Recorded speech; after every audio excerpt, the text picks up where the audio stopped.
Okay, Okay, so I am here interviewing Elise Kova, author of the Air Awakens series and another series coming soon.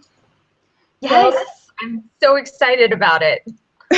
so I have got the first four books. So the first four books have come out, and the final book, Crystal Crown, is coming out in July, a mere 3 days before my birthday.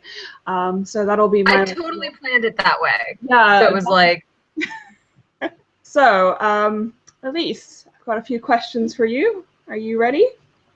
no, I'll never be ready, but let's do it. Okay, so when did the idea for Air Awakens first come to you? Um, I'm trying to remember, um, I'm trying to remember what year it was. I think it was 2012 when I first started working on Air Awakens. And as the lore goes, um, Zed, the EDM producer, musician, however you want to call him, his song Clarity had just kind of swept the world and taken over. And I'd heard it for the first time and I became obsessed with it. And I just played it nonstop. And in playing it nonstop, what ultimately ended up happening is I got this I envisioned a scene that played out kind of with the song. And it was a young woman in the center of a windstorm and a man who was struggling to try to get to her. And she didn't realize what was happening, and she didn't realize that she was even causing the storm. She was just in a lot of pain and she was screaming, and he was trying to get to her, and he was getting all beat up in the process. And it ends, when he finally gets to her, and there's that moment of embracing her, and it's like, it's okay, you're okay, and the storm stops. And I started going, well, who are these people? Why does she have this storm of magic around her? Why is he trying to get to her? What's their story? And as I started expanding on those questions, it happened at the same time that I was also obsessed with Thor, the Marvel movie. And I was like, I totally want to write a Loki fanfic. But then I was like, I know when I start writing a fanfic, it's going to be about 30,000 words. So I'm like, if I'm going to write 30,000 words on something, let's write 30,000 words of something that's my own world. And I had this other kind of became a hodgepodge that just evolved and evolved and evolved until it was something all its own. And then it was a story that I had to write. I feel like that was a really long answer. That's really cool. Loki. I liked them before, but then I think you started a slight obsession, just a tad. Okay, so how long did it take you to write the first draft of Air Awakens? Of just Air Awakens, I want to say it was about 7 weeks. And the first draft of Air Awakens was about 130,000 words. The final published version of Air Awakens is about 92,000. So I cut about 30,000 words between the original draft and what was published. The whole series of Air Awakens took about 8 months, and I think all the original drafts, if you smushed them all together, was like 800,000 words or something. I think the fifth book originally was like almost 300,000 words by itself. So they got edited down. That's what happens, but yeah. And I think it also changed quite a bit. Like, bits of the story changed from that first draft. So for sure, it was one of those things where when I started writing, I knew the world and I knew the story I wanted to tell, but I didn't know all the details of that story yet. And so in drafting, I learned a lot about the characters and I learned a lot about the world and I learned a lot about that story that I was working toward. But there were things like a good example is in the initial draft of Air Awakens. There's this whole thing that Vala does with the Minister of Culture and helping the Minister of Culture get the library ready and hosting events and things like that. And it was cool, and that's ultimately how she got to the gala. And it was cool, but at the same time, the whole point of it was to get Vala to the gala. to the gala. That rhymes. And so in editing, it was one of those things that I started to scale back and say, okay, what's here because it has to be, and what's here because I didn't know how to get from point A to point B, and I just kind of wandered around for a while until I got there. And how do I make that more effective in my story for the published versions? Okay. And I think you basically rewrote the entire last book, didn't you? I did. The last book, because so much changed. The first book is fundamentally the same. Like I said, there's that one kind of story arc that I pulled out, but otherwise it's fundamentally the same. The second book starts to have a bit of differences in it. By the time we get to the third book, we're starting to diverge quite a bit. In fact, at the end of the third book, I'm going to try not to be spoilery, but Vala goes off with someone at the end of the third book, and it's not the person you're probably thinking of if you've read the books. It's Arion in the original drafts, and so that all changed, and so the start of the fourth book had to be rewritten, and then it was. By the time I got to the end of the fourth book, even though the timelines had reconverged, the characters were so different and they were in such different places that and my writing had changed so much that I was looking through the manuscript of the fifth draft and I'm just I can't use any of it. So I ended up rewriting basically, which I don't recommend. Don't do that. This is not how to write books. Okay, so what would you say is, like, without being too spoilery, what would you say is the biggest change in Crystal Crown? In Crystal Crowned,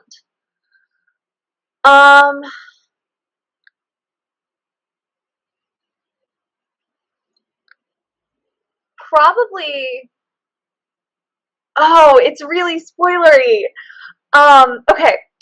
No, I know how to say it without being a spoiler, or it sort of is a spoiler. But there's a major character death in book 4, and if you've read book 4, it's like that face. There's a major character death in book 4, and in book 5, the body of that character was turned into a magical puppet and basically used as like a zombie tool for hurt and death and suffering. And so that whole story get out. That might have been one of the bigger changes. I'm so glad you didn't do that, because that would have been so much torture. I think people would have actually shown up at your house with pitchforks, and by people I mean me. Well, honestly, one of the reasons why I did it is sometimes I look at the types of things I'm including in my stories, be it a theme or a topic or anything like that, and it's like, do I have enough time? Is it worth exhausting the reader on? Because it can be exhausting to read something that's that emotionally demanding. And so I try to pick and choose my battles and say, no one wants to read a book that's all sunshine and roses, because that's boring. But by the same time, no one wants to read a book in which there is no hope and every single page your soul is completely crushed, because that's exhausting. So I try to shoot for a middle ground. I feel like A Song of Ice and Fire somehow proves that wrong in some ways, but that's true. Yeah. So, which book was your favorite to write? I think my favorite book to write was Water's Wrath.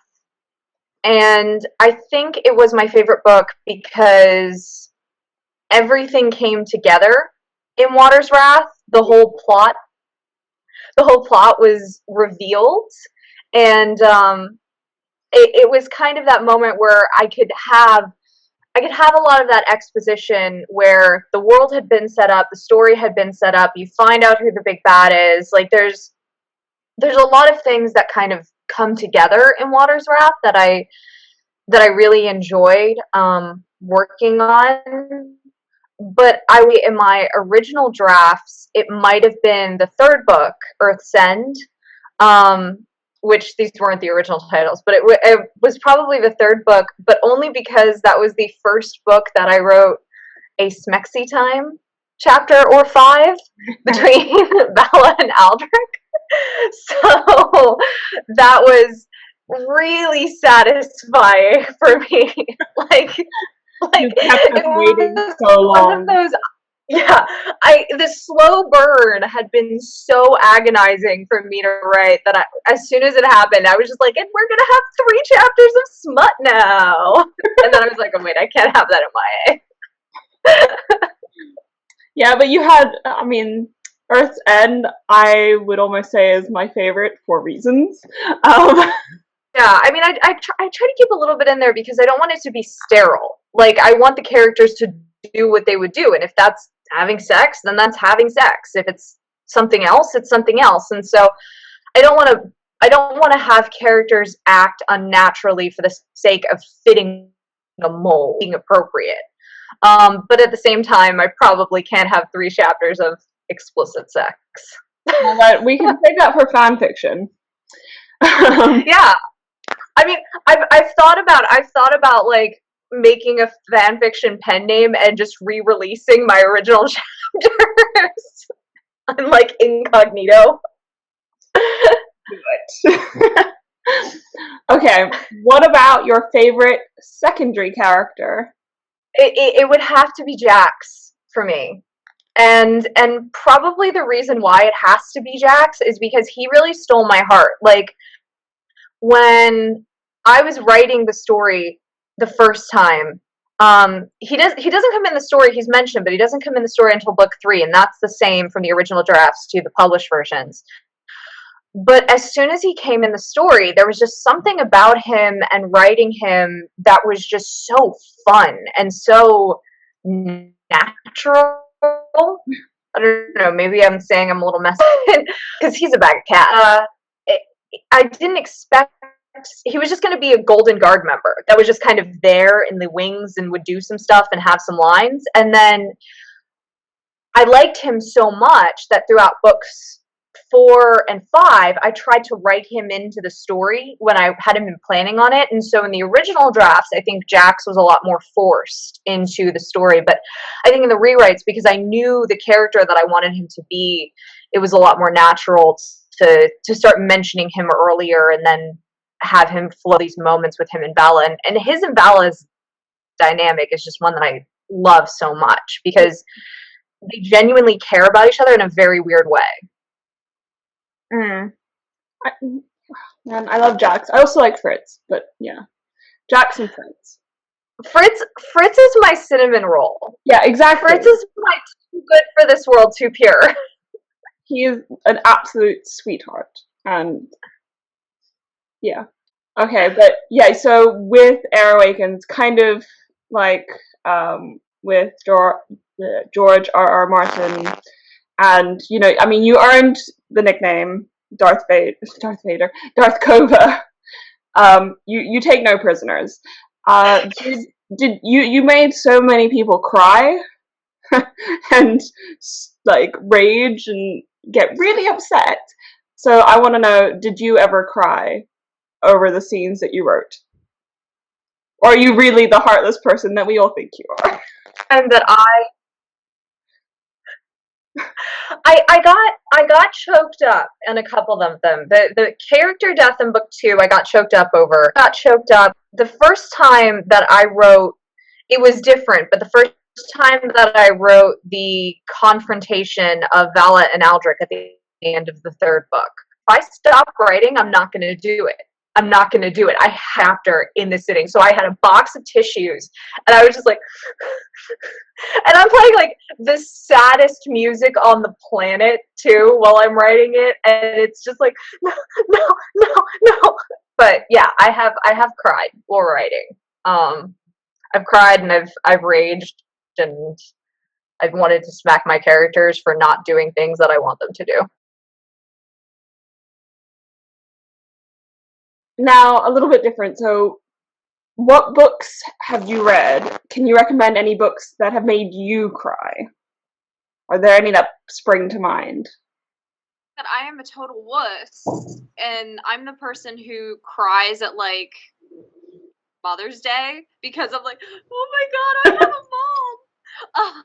Um, so I don't know if I'm the best person to recommend this, but one book that I read recently that I don't think it made me cry at any point, but I really liked it, and it gave me that kind of like tight throat, tight chest, like emotions. Was The Bird and the Sword, by Amy. Oh, I forgot her last name, and I'm the worst. But if you search The Bird and the Sword, you'll find it, and it just read really nicely. So I recommend that one. Okay, cool. So, how does it feel, going back to AA, how does it feel to be done? It's kind of nice, honestly. Um, that's probably not what people want to hear their author say, but it's kind of nice to have an opportunity to step away from that world for a little bit. I've been working on it now since 2012, and pretty exclusively and extensively. And I'm just kind of ready to live somewhere else for a bit in my head and work on something else for a bit. And so it's kind of refreshing to, I mean, it's sad, like it's emotional, but at the same time it's almost kind of like a, now I can go try something new and write in a new style and live in a new world for a bit. So Okay, cool. So you finished writing AA, but you're now working on a different series. So I was wondering if you could give us a quick summary, like describe the series in 10, 20 words or a sentence. it's called The Alchemist of Loom. An organ thief encounters a magical being who is willing to grant her a wish if she takes him to across the world. I haven't practiced this one yet. Well, there, you've done it for the first time. I like the organ thief bit. That'll be interesting. Yeah. So, what is like the main way in which it's different from Air Awakens? Oh, the voice is incredibly different overall. I think my writing is a lot better, and I hope that doesn't sound like haughty. I learned a lot through working on Air Awakens, and I think I've had an opportunity to apply that in The Alchemist of Loom, because it is a world that I'm building from the ground up, and it's not something that, it's kind of like the difference between you buy a house and you change stuff about it, but you're fundamentally limited to what the house is. Versus you buy a plot of land and you build a new house, and you can make it look however you want, and you can say, well, I like this from this house and I like that from that house, and we're going to put them together. So it's an opportunity for me to work from the ground up, and that I think is, it reflects in both the way the story is told and the type of story that it is. A multi point of view story. So there are different chapters for different characters told from their points of view. Air Awakens is told exclusively from Vala's point of view. So this switches characters. In book one, we have 4 point of view characters. So there's that, and then it's also not a young adult book. It's technically classified as adult, and just to clarify, that doesn't mean erotica. That's like Lord of the Rings versus the Hunger Games. So my editor was like, this is doesn't read as a YA. It can be a crossover. It's going to appeal to a YA audience, and I think that's for sure true. I think people who enjoyed Air Awakens will find things that they'll enjoy in The Alchemist of Loom. But the fundamental questions are not YA questions. So, for example, in young adult literature, the questions are always, the conflicts are always surrounding identity and place in the world and fighting parental figures and whatnot.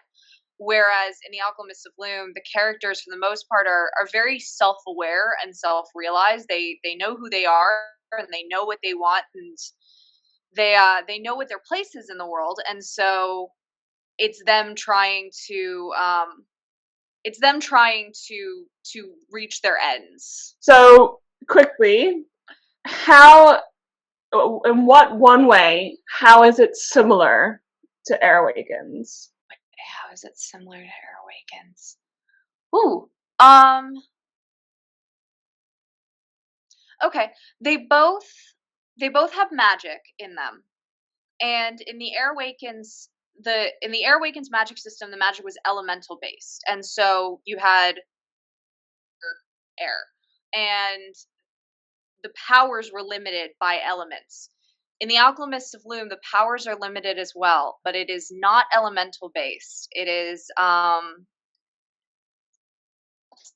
that I'm not quite sure if I give away the lead yet on this one. But it has to do with that whole organ trading thing. Okay. Interesting. Okay, so you have a copy with you at the moment. Actually, I just finished up the editing of the last chapters today. So it's well, what I was going to see is if you wanted to flip open to a random page and read a random line. Hold on, I can do this. I'm gonna try. Go to page. I'm gonna try and make a really good 113. 113. Okay, what's going on in page 113? Okay. Two hands, and I'm gonna edit this just a little to not give it away.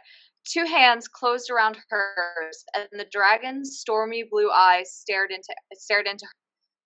They were open, unfiltered. The moment before death could only beget clarity. What?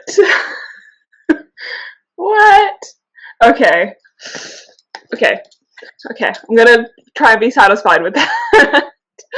So, to wrap it up, do you have anything, like any message that you want to give to your fans that have been with you through Air Awakens, to your readers?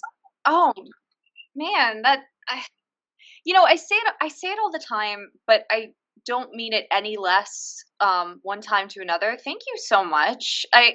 It's one of those things where I'm an indie author before, and most of you know, I have no marketing team behind me. I have no publishing house behind me. For The Alchemist of Loom, I am traditionally published for that. I've worked my way up in the world, I guess you could say. But for Air Awakens, I didn't have anything. And it was something that my hard work can only go so far. It will only go as far as the readers let it go. And if readers hadn't been responsive to it, if bloggers like you hadn't been willing to work with me when I was like, I have a really cool book cover, please read it. If none of that happened, then I wouldn't be here right now trying to struggle with video and convention internet at UtopiaCon 2016. It's just one of those things where it's super cool. I try so hard to pay attention to everything that everyone has going on, and I suck at it. I suck so bad. I miss so much. So always tag at Elise Kova in it. I'm not ignoring you. I just am awful. And just say hi, tell me how life is. You guys, every reader has given so much to me that I just aren't enough. But that's probably the biggest thing that I can give. And so I just hope that I can continue to create work that you and everyone else, the proverbial you, deems as worthy. So thank you. Yeah, it's our pleasure. I'm holding my phone, so I can't. It's half of a heart. You're the other half. You're the other half. Okay, so yeah, thank you so much for joining me. Thank you for battling the internet to talk to me today. And thank you for having me. And I'm sorry to everyone who watched this all the way through for the weird cutouts and video change and the hotel room behind me. Sorry. Thank you so much, and happy reading to you and everybody else. Yep. Bye. Bye. See you.